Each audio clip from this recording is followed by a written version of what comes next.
वो तो ऊंचा वाला चूहा है जिसपे हाथ रख के बोल लो, मंच जिसपे हाथ रख के बोल लो। उनको तिवारी जी रख के बोल रहे थे।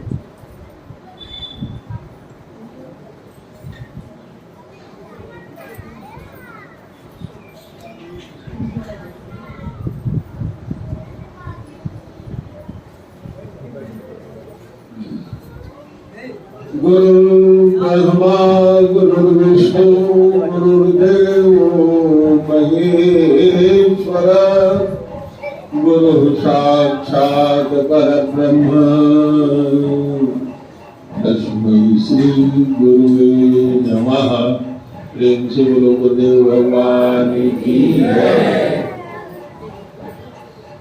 तो आप लोगों से मैं ये जानना चाहता हूँ कि मैं प्रवचन करना चाहता हूँ, आप लोगों से बहुत बातें करनी है, तो कितना देर सुनने के लिए आप लोग तैयार हो? 5 मिनट।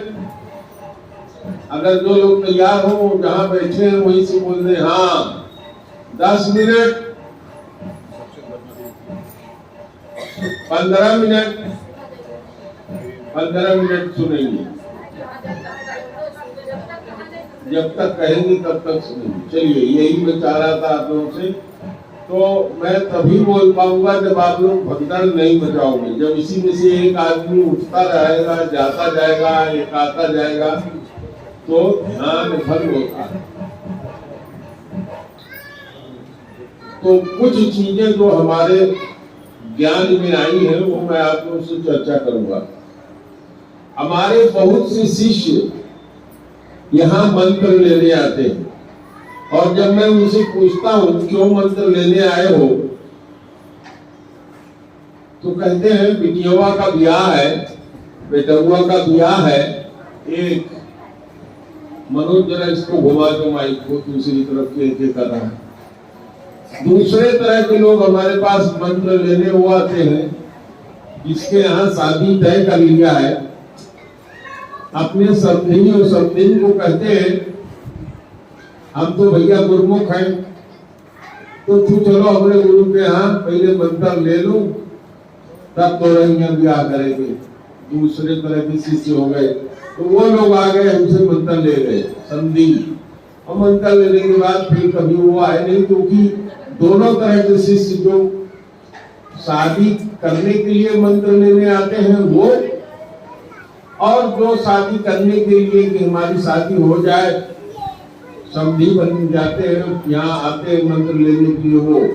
इस तरह के शिष्य कभी कदाचित उनके मन में कभी आ गया, इस आश्रम में प्रकट होते हैं, यानी उनका आना और न आना हमारे लिस्ट में एक बराबर होता है। मैं उसी दिन जान जाता हूँ कि ये केवल मंत्र लेने के लिए आए हैं कि बिटिया की शादी करनी है, इसलिए मंत्र ले रहे हैं। और ये मंत्र लेने इसलिए आए हैं कि इनके समधी ने कहा है कि वहां मंत्र ले लोगे तब तुम्हारे यहाँ शादी करेंगे। तो पहले मैं जानना चाहता हूँ कि मंत्र लिया क्यों जाता है? कोई बताएगा आप लोगों में से? बहुत पढ़े लिखे विद्वान आदमी आप लोग हो, जो आप बोलोगे हर रिकॉर्ड होगा। कोई ऐसी बात नहीं है कि एक तरफा में बोल दूं तो कोई मतलब नहीं, कोई नहीं बोलना चाहता। हमारे हिंदुस्तान में ये है कि कोई बोलना शुरू करे तो दूसरे लोग भी खड़े होते हैं, आगे कोई आता नहीं है पहले। तो चलो ठीक है, माता जी ने हिंट दिया था।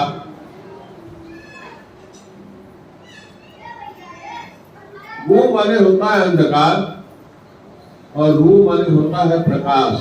गुरु वही होता है जो अंधेरे से उजाले की तरफ ले जाए।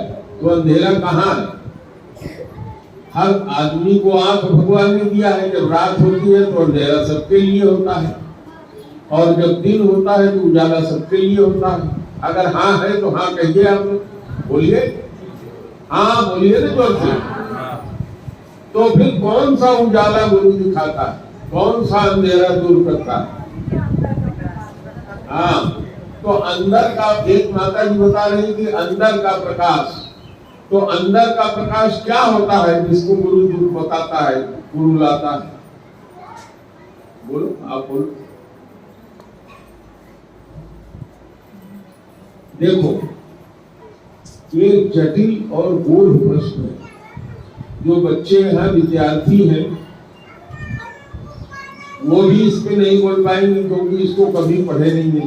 जो लोग बड़े और बूढ़े हो गए हैं वो भी इसको कभी समझे नहीं है।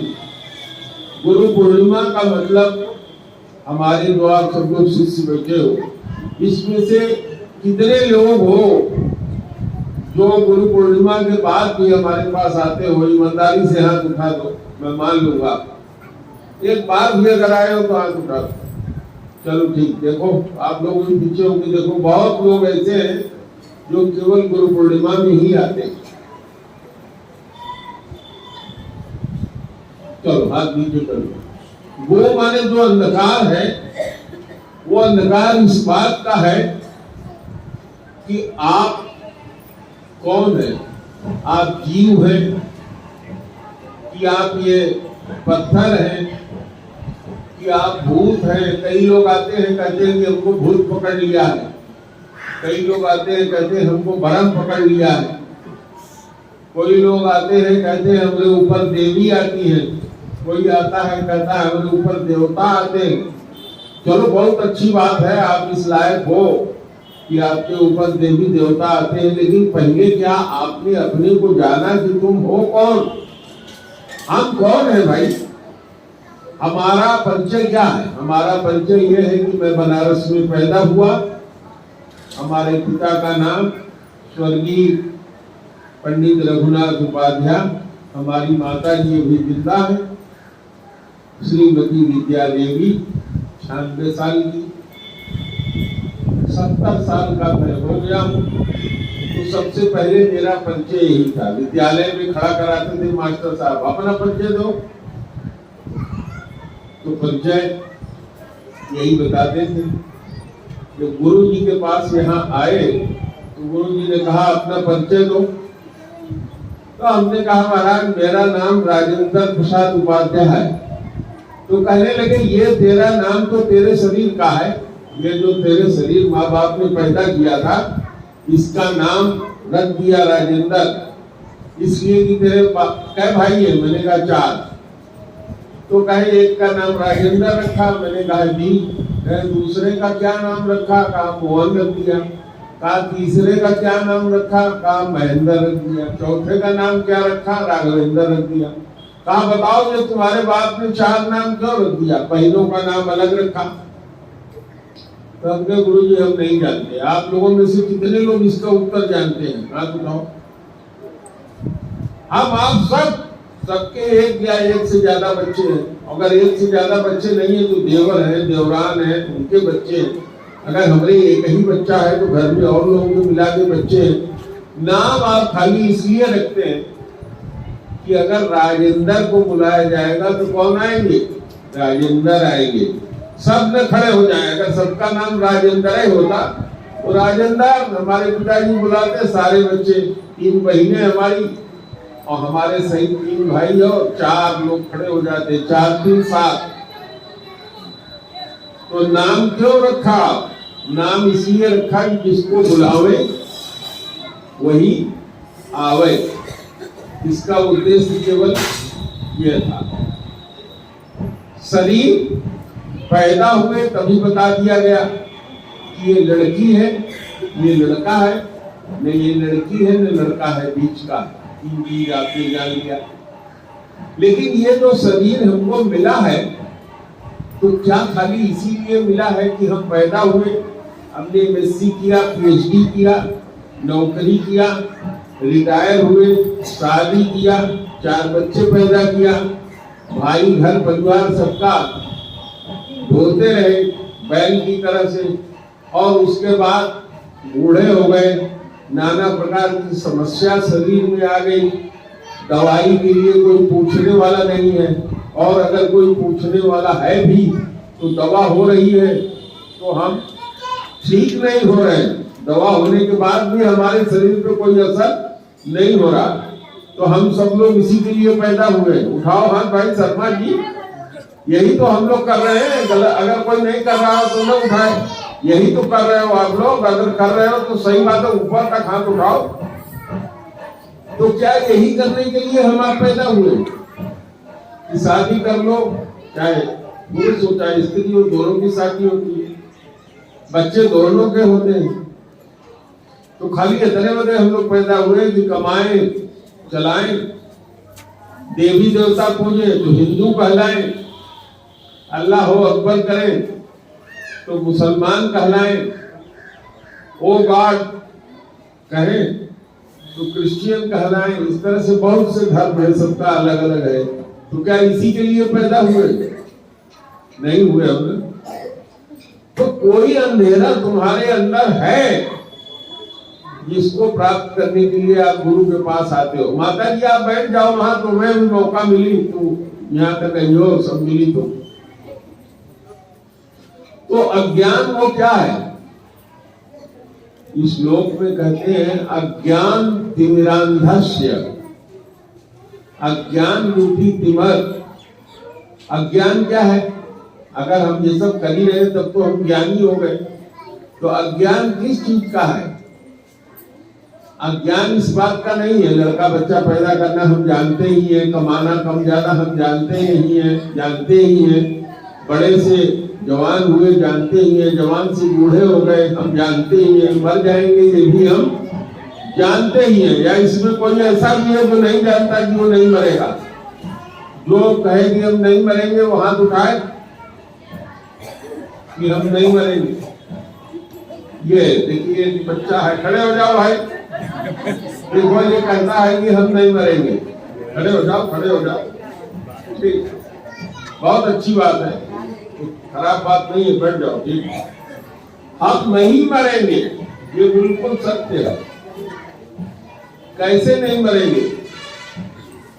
राजा राम तो इसी बच्चे की तरह से पैदा हुए थे दशरथ के यहाँ। राम मर गए? बताओ राम मर गए? कोई बताओ। राम मरे तो नहीं है ना, जिंदा है। कृष्ण मर गए? नहीं मरे, जिंदा है। अर्जुन मर गए? नहीं, जिंदा है। दुर्योधन मर गया? नहीं, जिंदा है। जिसने जैसा कर्म किया, अच्छा या खराब, इतिहास में वो दर्ज है और कहते हैं कि उसकी कभी मृत्यु नहीं होती। हमारे आपका शरीर का अंत हो जाएगा, लेकिन जो कर्म हम कोई अच्छा उत्तम करके जाए तो वहां हमारा नाम क्या हो जाएगा? अमर हो जाएगा। तो एक अमर चीज और आपके अंदर है जो मरती नहीं है। जब आप जाते हो कहीं तो कहते हो राम नारायण सिंह मर गए, उनके मट्टी हो गई, हम जा रहे हैं। तो और मट्टिया में हम भी गए थे तो हमने देखा राम नारायण सिंह क्या थे, ऐसे लेटे थे, हाथ पैर उनका नहीं चल रहा था। कहते भैया राम नारायण सिंह तो लेटे हैं, तो काहे कहा तो मर गए? कोई बताएगा? ना आत्मा तो नहीं मरता, लेकिन आत्मा होता क्या है? कौन चिड़िया का नाम आत्मा है? ठीक, बहुत सुंदर, बहुत अच्छी बात बताया इन्होंने। तो राम नारायण सिंह की आत्मा निकल गई और कहां चली गई? परमात्मा के यहाँ चली गई। राम नारायण सिंह का शरीर यही पैदा हुआ था, ये रह गया। तो आत्मा जो उसमें से निकल गई वो यहाँ तो थी नहीं, कहीं से आई थी और फिर कहीं चली गई। आत्मा परमात्मा के यहाँ से आई थी और कहाँ चली गई? फिर परमात्मा के पास चली गई। तो इसका ज्ञान जो प्रदान करता है उसी को क्या कहते हैं? गुरु कहते हैं। क्या कहते हैं? गुरु कहते हैं। समझ में आ रहा है? पीछे तक सबके समझ में नहीं आ रहा होगा। किसी का मन पूरी पे लगा होगा, किसी का लगा होगा कि चले गुरु जी का कब पैर पकड़े खाली हो जाए, इनमें मतलब बुआल कर रहे हैं बैठे, टाइम नहीं खत्म कर रहे हैं। किसी का मन होगा गाय बांध के आए हैं, बछिया बुखारी होगी, पानी देना है, महाराज के आए थे 10 मिनट में निपट जाएगा। ये रेले हैं, उठा के समझा रहे हैं गुरु का होता है। तो भैया लेके जाए को हो तो ही मां से उठे और जाए अपने गोरू भैया के खियावा है बचा पे। ठीक, तो ज्ञान किसको कहते हैं? जो ज्ञान गुरु देता है, अज्ञान तिमिरांधस्य, अज्ञान रूपी अंधेरे को दूर करके ज्ञान रूपी उजाले को जो पैदा कर दे, उसकी परिभाषा गुरु करे। तो गुरु कैसे उसको दूर करते हैं? विद्या देते हैं। कौन सी विद्या देते हैं? जिससे कि ये अज्ञान रूपी अंधेरा दूर हो जाए। तो उस विद्या का मतलब क्या है? उसकी परिभाषा क्या है? सा विद्या या विमुक्तये, विद्या वो है जो हमको पूर्ण रूप से मुक्ति प्रदान कर दे, मुक्त कर दे। तुम्हारे ऊपर बंधन क्या है? शादी किया है तुमने, बीवी तुम्हारी बंधन है। बच्चे तुमने पैदा किया है तो बच्चे क्या है? बंधन है, उनकी शादी करना है। बच्चे को पढ़ाना है, क्या है? बंधन है। पिताजी मर गए तो उनका क्रियाकर्म करना है, बंधन है ना? कोई बीमार है, अस्पताल में है तो क्या है? बंधन। तो कोई ऐसी चीज है जिसका नाम विद्या है, जो अगर मिल जाए तो हम इस सब समस्या से दूर हो जाएं, जो हमारे जीवन में जब से पैदा हुए हैं और जब तक हम मरेंगे नहीं, उस समय तक जितनी समस्या है उसको जो दूर कर दे, उसको क्या कहते हैं? विद्या कहते हैं। और वो विद्या इस स्थान के अलावा जहाँ गुरु, किसी और गुरु का स्थान होगा, वहां सिखाई जाती है। तो ये प्राइमरी स्कूल में, मिडिल स्कूल में, इंटर कॉलेज में, इंजीनियरिंग कॉलेज में, मेडिकल कॉलेज में कहीं सिखाई जाती है? कोई बताओ कि हाँ सिखाई जाती है? कहीं सिखाई जाता है भाई? या काय सुना था तुम लोग? हाथ उठाओ, खड़े होंगे, कहो कि यहाँ सिखाई जाती है। तो तुम मंत्र लेवन यहाँ काहे आओ थो? ये विद्या सीखे आओ थो? तो के सीख लिए सब? यहाँ उठाओ कि हाँ हम कुछ सीखे है। ये कोई सीखे हो तो सीखे हो, बहुत सुंदर। तो कैसे सीखे हो? तो खड़े हो जाओ, बताओ। डरो नहीं, खड़े होके बताओ। सही सीखे हो तुम बताओ।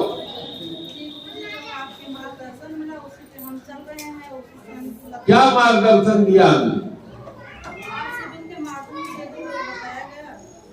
कान, हम तो कान फूकवा गुरु है, कान में फूक देते हैं, एक तो मंत्र दे देते हैं, वही मार्गदर्शन होता है। बैठ जाइए।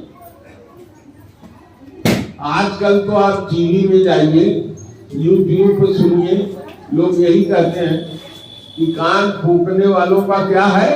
धंधा है। अब आप लोग इतने लोग जुटे हो, एक एक रुपया भी हमको दे जाओगे तो कितना हो जाएगा? जितने लोग जुटे हो उतना रुपया हो जाएगा? हो जाएगा कि नहीं हो जाएगा? तो ये कहाँ है? ये हमारा धंधा है। आजकल सब चीज का धंधा है ना। साइकिल की दुकान में खोलने बैठे हैं, वो धंधा है। कोई डकैती डालत है, वो कर धंधा है। कोई चिरैती करत है, वो कर धंधा है। कोई सुपारी लेके मर्डर करत है, वो कर धंधा है। गुरु लोगों का धंधा, गुरु लोग का धंधा है। तो एक लाइन लिखा है कहीं शास्त्र में, गोस्वामी जी ने, कि आजकल के हम लोग माता पिता क्या करते हैं? अपने बालक बालिका को बुलाते हैं और कहते हैं, हे बचवा, पढ़ाई कर लो, विद्या को सीख लो, जो नहीं तुम्हारा पेटवा भर जाए, पेट भर सको, आगे घरे का खर्चा उठा सको, ये लायक हो जाओ। ये तो सब लोग कहा तो अपने लड़का बच्चा की समझागी। और लड़का बच्चा जब वो लायक ज्यादा हो जाते तो कहाँ चले जाते? अरे यहाँ से बम्बई चले जाते, कमाए लगते हैं। माई बाबू को क्या करते हैं? बुलाए जाते हैं। काहे से? उनको ये तो सिखाया नहीं गया कि अपने माई बाप का ख्याल रखो। जो संस्कार था उनको मिला नहीं मिला। और उसको देने का दोषी कौन है? हम हैं और तुम हो। दोषी कौन है? हम सब लोग हैं। कभी अपने लड़के को सवेरे उठने पर कहते हो जाओ अपने पापा का पैर छुआओ? जब तू कहियो कि अपने पापा का पैर छुआओ बिटिया से, बेटवा से, तो पापा लायक होइए तो कहिए कि ये बच्चा तू हमारा पैर छू लियो, जाओ अम्मा को छुआ। हम सब करते हैं, लेकिन संस्कार अपने बच्चों को नहीं सिखाते। और चाहते क्या है कि संस्कार हमको मिले। हमारा बेटवा है, बड़ा होकर कमाने लायक होने के बाद बहू के हाथ में न जाए, हमारी वाली सुने, हमको बिसारे नहीं। बहू के हाथ में जाए तो कोई बात नहीं, लेकिन हम को ख्याल रखत रहे। तो कभी आपने अपने जीवन में इसको किया? आप तो जब से आई है तब से सास के मारो रे, काटो रे, अलग करो रे, तो तू का उम्मीद करत होगी तो हाल उनका आपन घर लिया के बाद फोटो नहीं ना। हम लोग ये करते नहीं थे। हम लोगों को संस्कार सिखाया जाता था। राम लक्ष्मण भरत शत्रुघ्न की कथा रामायण में पढ़ाई जाती थी घर घर, कि राजा दशरथ की 3 रानियां थी। तो जैसे राजा रेसी होती है, उस तरह से एक रानी ने अपने एक लड़के के लिए, राजा के लिए मांग लिया। लड़के का क्या कर्तव्य था? वो विद्या जानता था, गुरु के यहाँ सीखा था। उसने अपने अम्मा को ही छोड़ दिया। कहा अम्मा से कि तू स्वार्थी हो, एकर हक तो हमारे बड़के भाई के। और कहाँ रहा नदिये उड़े, तो ओके खबर भेजी गई। और राजा दशरथ कहा हुए, सब लोग जानो तो किस्सा। राजा दशरथ जब बड़े बेटवा को जंगल देने के लिए अपने उसकी औरत के कहने से तैयार हुए, तो इतना मोह था उनको कि बेहोश होकर गिर गए। और उनकी मेहरारू क्या करी? बोलाए राम जी, राम इधर आओ। कहे हाँ, कहे तुम्हारा बाप बेहोश है, देखा तो? कहे हाँ। काहे बेहोश हो जाने दो? कहे नहीं अम्मा, कहे बेहोश यही बने हैं कि तू 14 वर्ष पहले जंगल चले जाओ और तोहरे बाप राज तोहरे भाई के दे दिए। तो कहे अम्मा अम्मा कौन बात है? हम तुरंत चले जाते, गए अपने घर। उनकी पत्नी कही हम भी चलेंगे। एक भाई उनका था, कहा हम भी चलेंगे।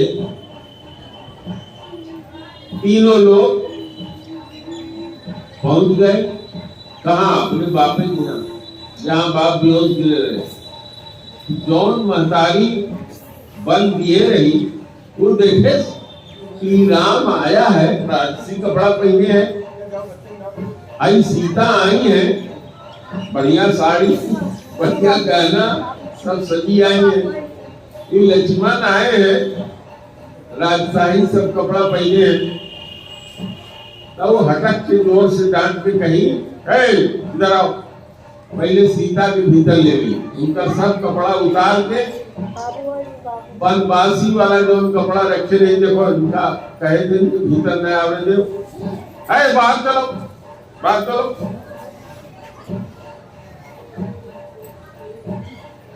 तो उनके पहना दे, पहले तो उनके आवत नहीं का लपेट दिया।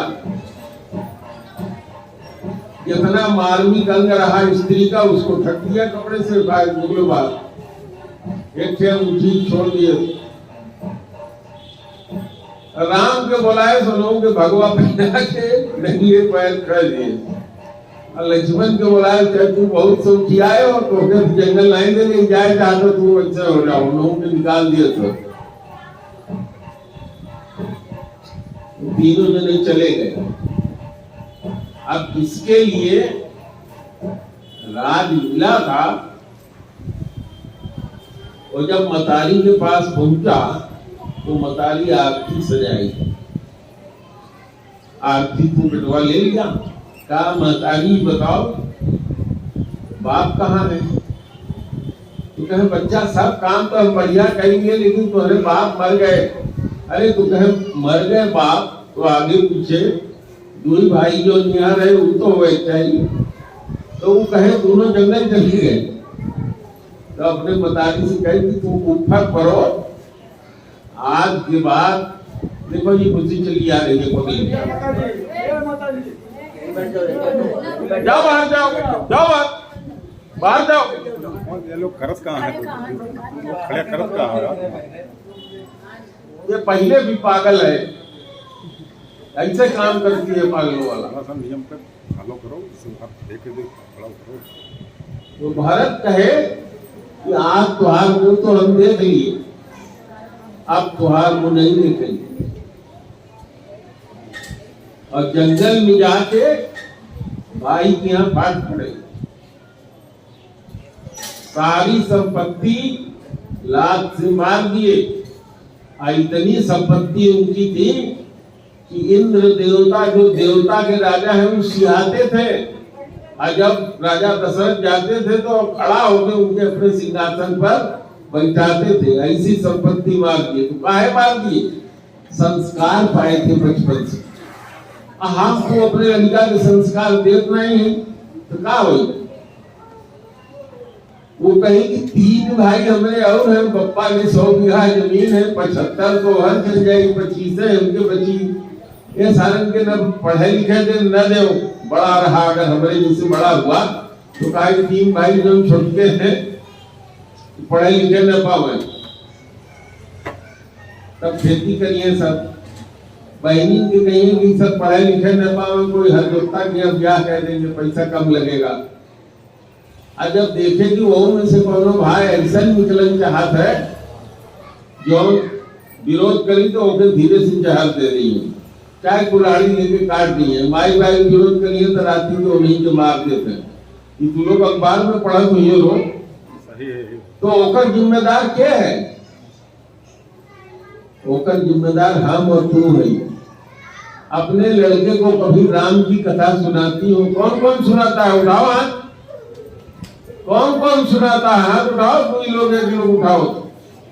जब तुहार लड़का छोट है, जे बुजुर्ग हो गई है, उसकी दादी है, अजगर ब्याह नहीं भया है तो भावी महतारी है, और जो लोग बूढ़े हो गए वो दादा है। जब तो के मोबाइल से मौका मिली तब तो राम की कथा सुनियो, तब तो महाभारत की कथा सुनियो, तब तो उनके बताइयो कि बचवा हमारे यहाँ का संस्कार यो कि हाथ पैर धो के खाना खाना चाहिए, भगवान को भोग लगा के खाना खाना चाहिए, अपने बड़ों का इज्जत करना चाहिए, अपने छोटों का सम्मान करना चाहिए।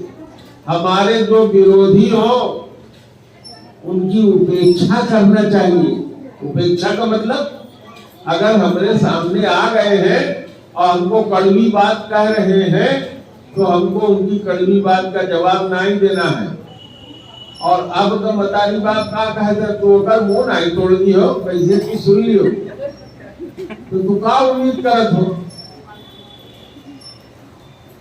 ये तुहार अंतःकरण, जो तुहार ये अंतःकरण है, भीतर वाला कलेजा जो ही बोलत है, जितना इतने दिन का अनुभव है माँ कहीं कहीं है, चाहे दिमाग में हो, चाहे कलेजा में हो, कहीं शरीरिया में है। तो उम्मा अगर दागी लग गई तो वो दगिया की छोड़ाई बहुत मुश्किल है। दागी समझा लो ना, कलिखा कालिख अगर लग गया, और वो कालिख ये कालिख नहीं है, वो कालिख वही है कि अगर अपने देवरान से लड़त हो और तुहार बिटिया देखत है देवरानी के माफ नहीं करत हो, तो वो जो कलिखवा पैदा होता है वो तोरे बिटिया के करेजवा में लगत चल जाता है, बढ़त जाता है। जब वो कोई के देवरान चाहे जेठान हुई तो उनसे लड़ी। हम तो गुरु है ना, हमारे पास लोग आते हैं कहते हैं महाराज क्या बताओ भाई जब क्या किए हैं, और जो देवरान हमारी आई है संपत्ति सब गजी है, खाने की कोई दिक्कत नहीं है, लेकिन ऐसा हौला कर रही है, ऐसा बवाल मचाई है कि शांति की रोटी खाना मुश्किल हो रहा। बताओ तो लोगों में से कौन लोग ऐसा है जिकरे घरे ऐसा झगड़ा न हो? तो हाथ उठा दो, एक आध जने कोई हो जो हाथ उठा दो कि नहीं हमारे घरे नहीं हो। उठाओ भैया, तो यहाँ नहीं हो। तू कहाँ रखा था अपन में गाँव पर? तू तो अपन लेके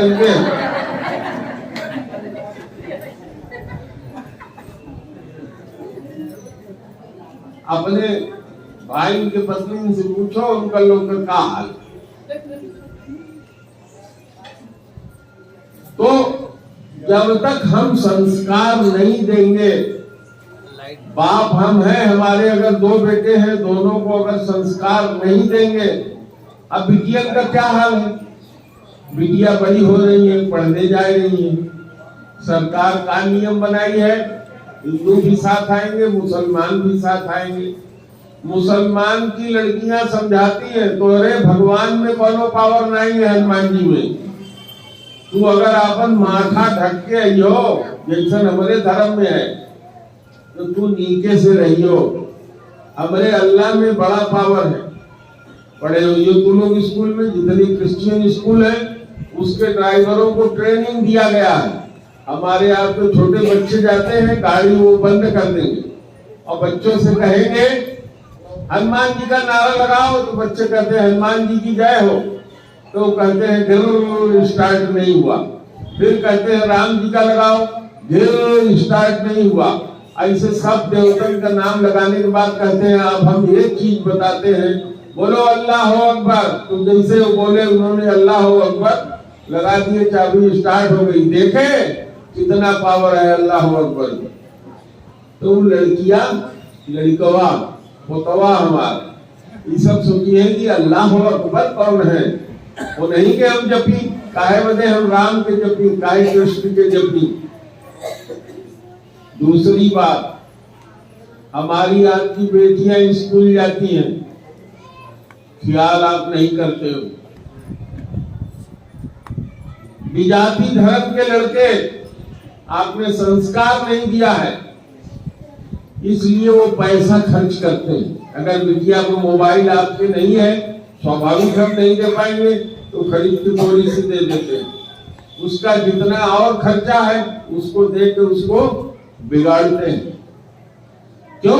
क्योंकि हमने संस्कार नहीं दिया। कभी हमने उसको बताया नहीं कि बिटिया हमारे देश में एक सावित्री हुई है। सावित्री की कहानी कौन कौन लोग जाना तो उठाओ हाथ जरा, देख लो। सारे लोग सावित्री की कहानी नहीं जानते। तो अगर अपने बिटिया को जब छोटी रही सावित्री की कहानी सुनाओगी, सावित्री की कहानी छोटे में ये है, सावित्री एक बहुत बड़े राजा की लड़की थी। राजा ने बचपन में सिखाया था, ए बेटा जहाँ शादी कर दी जाती है उसके साथ पूरी जिंदगी बितानी पड़ती है, चाहे वो आन्हर हो, चाहे लूला हो, चाहे लंगड़ा हो, चाहे कोढ़ी हो। और उनका सिखाया था कि तोहरा पति जोने से हम तुम्हारी शादी करेंगे उसके सुख में ही तुम्हारा सुख है। मतलब इसका क्या हुआ कि अगर खाना एक ही रोटी है तो अपने पति को पहले खिलाए लियो तब अपने खाओ। अगर तुम्हार पति इस बात में खुश है कि कोनो वेश्या के साथ लेके तुम्हारे घरे आवत है तो अम्मा तुम्हें बोले की जरूरत नहीं है, क्योंकि पति क्या है? परमेश्वर है। हमने सिखाया अपनी बिटिया लोगों को? कभी नहीं सिखाया। और बेटवा लोगों को क्या सिखाया जाता है? बेटवा को भी यही देते थे कि राम लंका में गए, राम के सामने बहुत सुंदरी स्त्री आई थी। क्या नाम था उसका? सुपुंखा। बहुत सुंदरी थी। और राम ने क्या किया? शादी किया उससे। अब तो शास्त्र वाले लिखते हैं अखबार में कि अगर राम सुपुंखा से शादी कर लिए होते तो भारत और श्रीलंका का रिश्ता पक्का हो जाता, कभी भारत श्रीलंका में विरोध ही नहीं होता। राम ने गलती किया। अब तो लोग ऐसे समझा रहे हैं बेटवा को।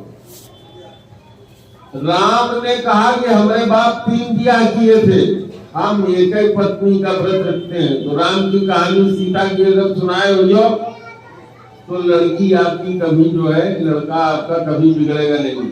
जिससे शादी कर लिया, चाहे उसको रावण उठा ले जाए, चाहे अपने बंदी गृह में 11 महीना 12 महीना रख ले, हम लाएंगे उसी को।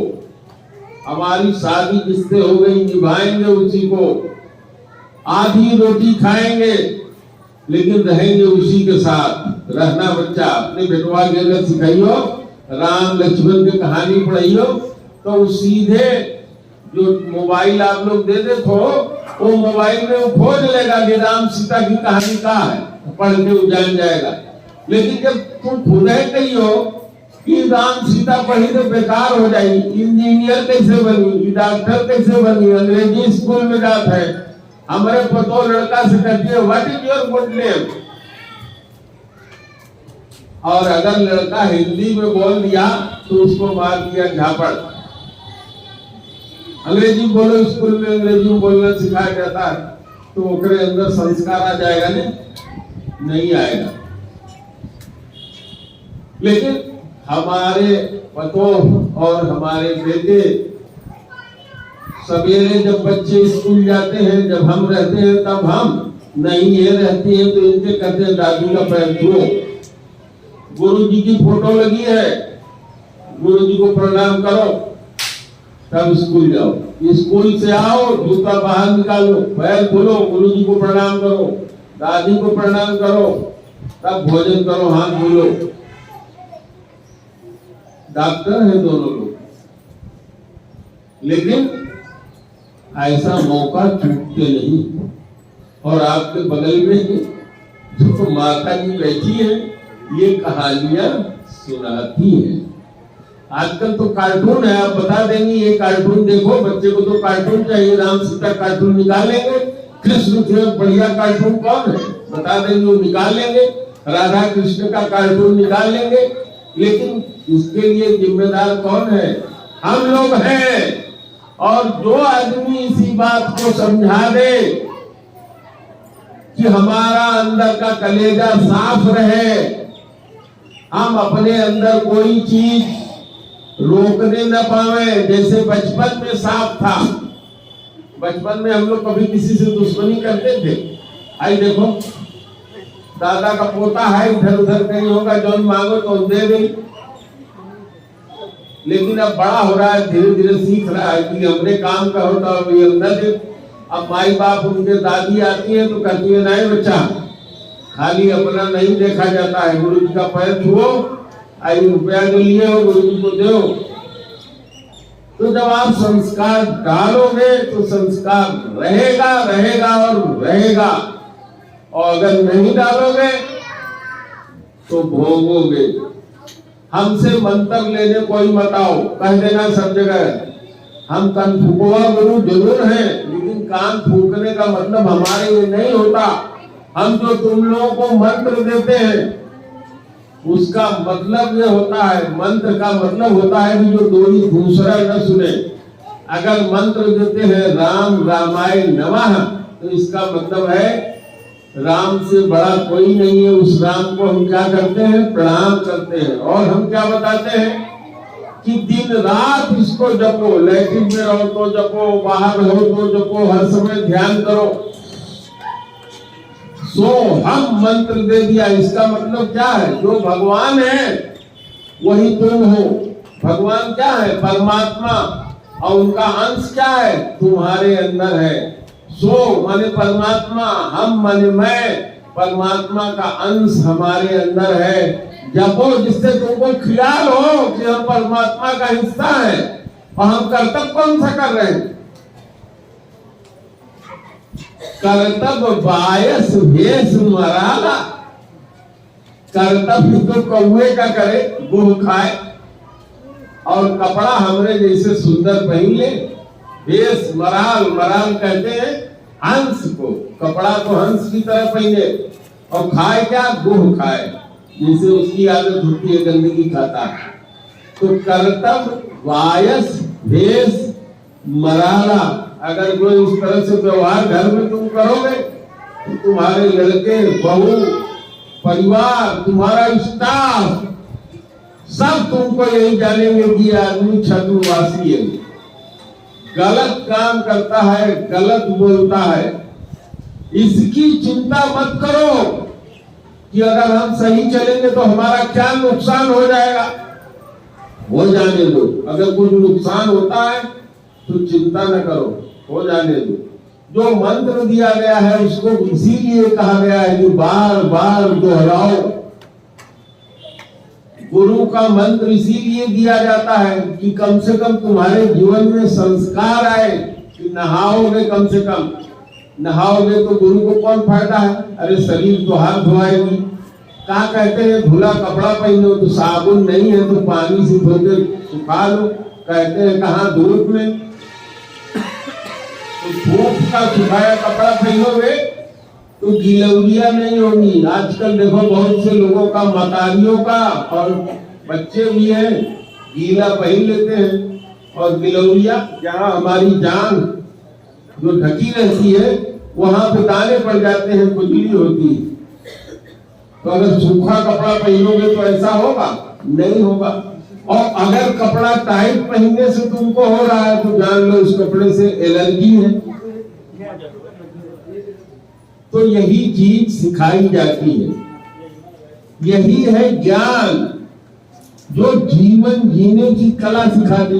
अब देखो थोड़ी देर के लिए, पहले क्या था, ये आषाढ़ की पूर्णिमा, पहले आषाढ़ में क्या करते थे, कोई मेहमान किसी के घर नहीं जाता था, कोई मेहमान किसी के घर नहीं आता था आषाढ़ महीने में। वैसे तो पूरे बरसात में नहीं जाता था।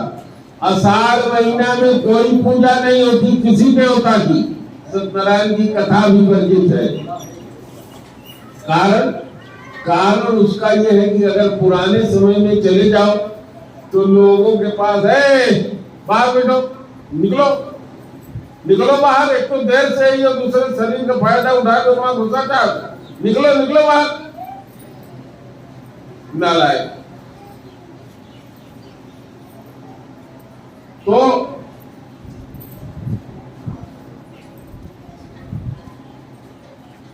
आप जब अपने जीवन में सद्विचार रखेंगे, सद्गुण आपके अंदर आएगा, वही गुण आप अपने परिवार को देंगे, संस्कार आपके परिवार में बरकरार रहेगा। और इसीलिए कथा करते हुए भी कहते हैं कि राम की कथा जो है सदगुरु का भी काम करती है, वैद्य का भी काम करती है, मोह का भी नाश करती है। कोई ऐसा काम नहीं है जो रामायण पढ़ो, राम की कथा पढ़ो तो जिसका समाधान न मिले। लेकिन ये जरा हाथ उठा के बताओ कितने जने के घरे में रामचरितमानस है, जरा उठाओ हाथ। देखो अभी भी बहुत हाथ नहीं उठे, गिराए लो। जानत हो आप लोग कि जिसके घर में रामचरितमानस रख दिया जाता है उसके घर में ऋणात्मक ऊर्जा नहीं आती, भाग जाती है। चाहे पूजा करो या न करो, धूले खाए। और क्या बताया जाता है कि रामचरितमानस को माथे लगाना चाहिए, कपड़े से ढक के रखना चाहिए।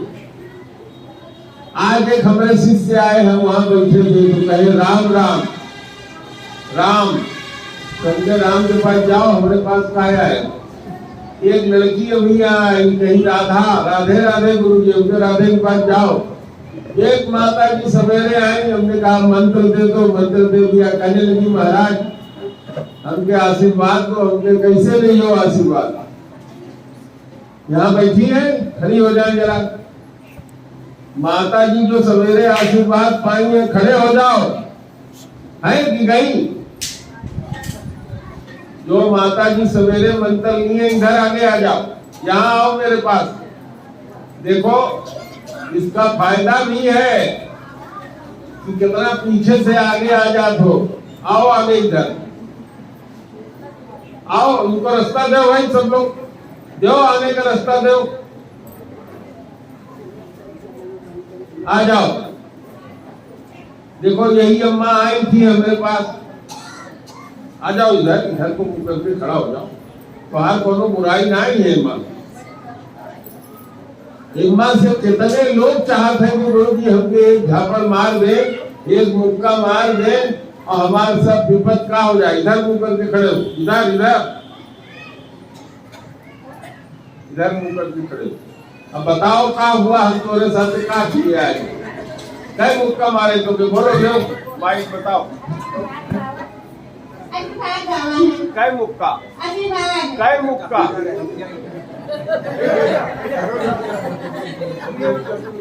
ये कहीं महाराज आशीर्वाद दे दो। हमने कहा पीठ लाओ इधर, पीठ ले आएंगे और इनको आशीर्वाद मिल गया तो ये इनको होश रहेगा कि गुरु महाराज के यहाँ गए तो आशीर्वाद हम पाए। तो आप लोगों में से जो कोई जिद करेगा, गलत करेगा तो हम ठोकाई भी करते हैं, गलती नहीं हुई, अच्छा रहा, जिसका भी कल्याण हो गया। अगर जिसने जरा सा भी पिटाई पा लिया तो उसका सब पाप दूर हो जाता है। तो हमको क्या करना चाहिए? मंत्र लेने का मतलब ये है, अज्ञान को दूर करने का मतलब ये है कि हमको अपने संस्कारों पर विचार करना चाहिए। अगर हम लोग विचार नहीं करेंगे तो हम क्या हो जाएंगे? खत्म हो जाएंगे। क्या हो जाएंगे? खत्म हो जाएंगे।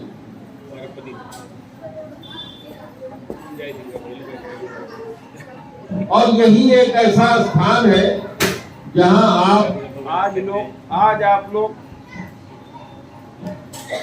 माइक कह रही है कि अब मैं बोलूं नहीं।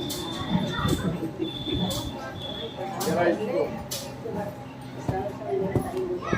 हाँ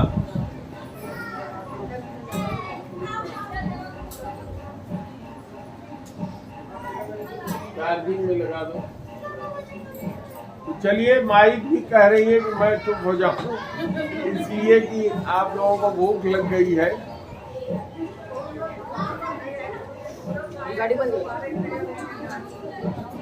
हाँ देखो, पहले तो ही लोग कहते रहे हो जितना चाहे बोलो, अब वही लोग कहा दो कि दूरों से आए हैं लोग, एक मतलब अब खत्म करो।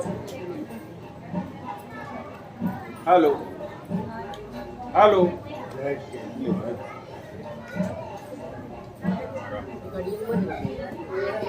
तो मेरी आवाज जरूर मिलेगी, आप लोग शांत रहोगे तो।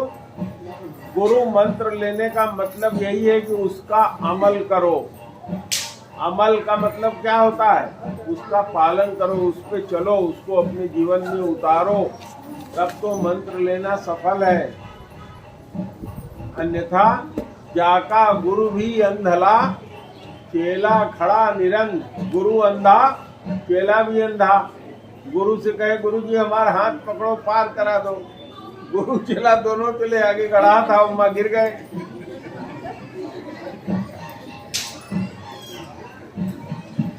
कुछ लोग आते हैं कि गुरु जी के यहाँ चलेंगे, मंत्र ले लेंगे तो हमारे धन हो जाएगा।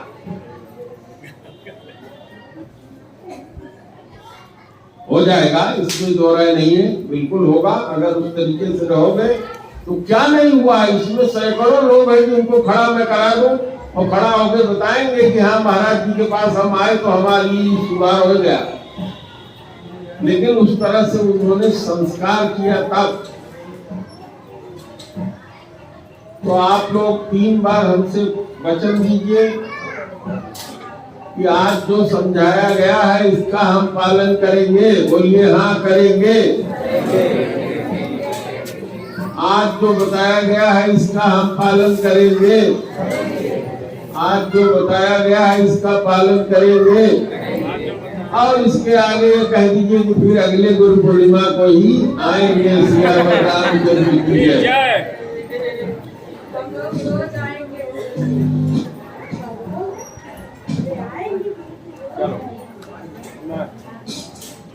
अब जिसको